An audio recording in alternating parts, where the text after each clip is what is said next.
So I'd like to introduce you to one of Broadway's best musical directors and conductors. He's worked on some of the biggest shows on Broadway, and we're so lucky to have him here today. Please meet Shelton Becton.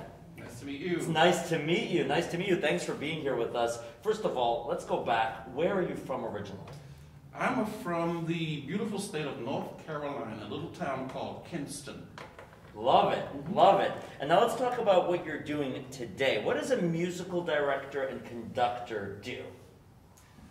A music director and conductor is responsible for all the musical parts of a show, whether working with the singers, whether working with the choreographer, working with the orchestra, making sure that all that comes together in one concise ensemble. Now, we have many young people watching today, and some of them are starting to play musical instruments. How old were you when you started playing your first musical instrument? I was 4 years old. 4 years old. What instrument was it? Piano. Wow. So practice makes perfect, huh? It does. You've been practicing since you were 4? Since I was 4. That's so about 10 years. Now, can you tell us a little bit about your training since you started at 4 years old? I grew up in the South in a little town which didn't have very much economic value, but there was lots of culture there.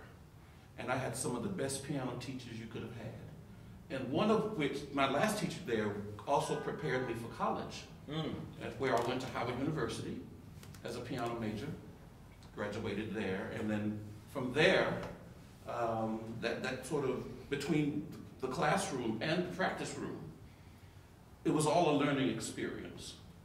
Because unfortunately at the time, Howard did not like jazz that much, or R&B, but we did it in the practice rooms.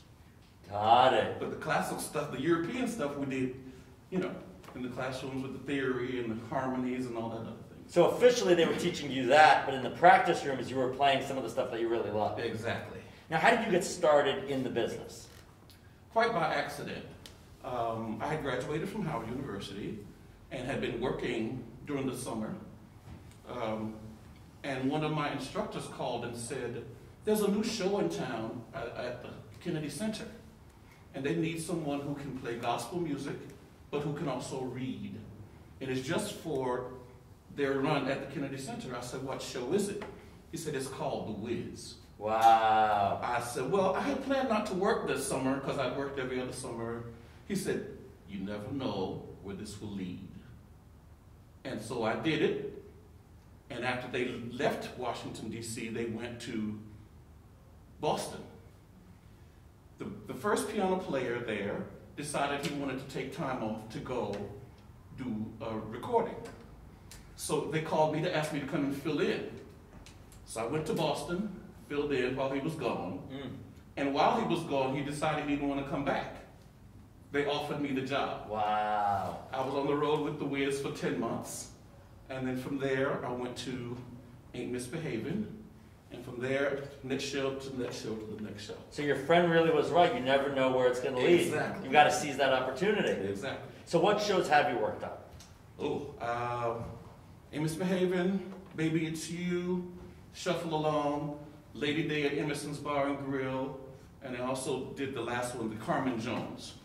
Wow, wow. And what kind and of... Memphis, I forgot Memphis. That's quite the roster of shows. Now, for our aspiring musicians out there, what kind of advice would you give them right now? Learn as much as you can. Over-prepare yourself. Because you never know what your competition is going to be. Know as much as you can about your craft. And even about the other crafts that you possibly will be involved in. Because you just never know. I mean, I grew up playing gospel music, but was trained classically, but I somehow instinctively knew that I was not going to be pigeonholed in just doing that. So I learned as much different styles of music as I could, listened to as many people as I could, tried to translate that to the keyboard. And all those things kind of came into play, little by little, because you just never know. Everything you learn, you take with you.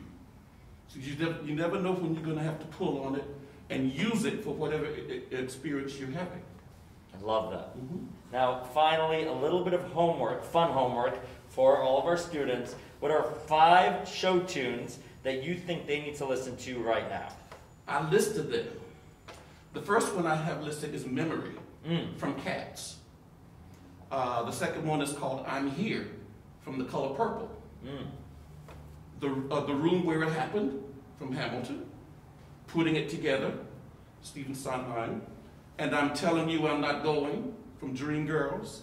And also Send in the Clowns from A Little Night Music. I think that was 6. I think that we got a little 6, extra yeah. credit there. Well, that's some very fun homework, so get listening, guys. And thank you so much for being our musical director You're today. most welcome. Thank you. Thank you. For having me.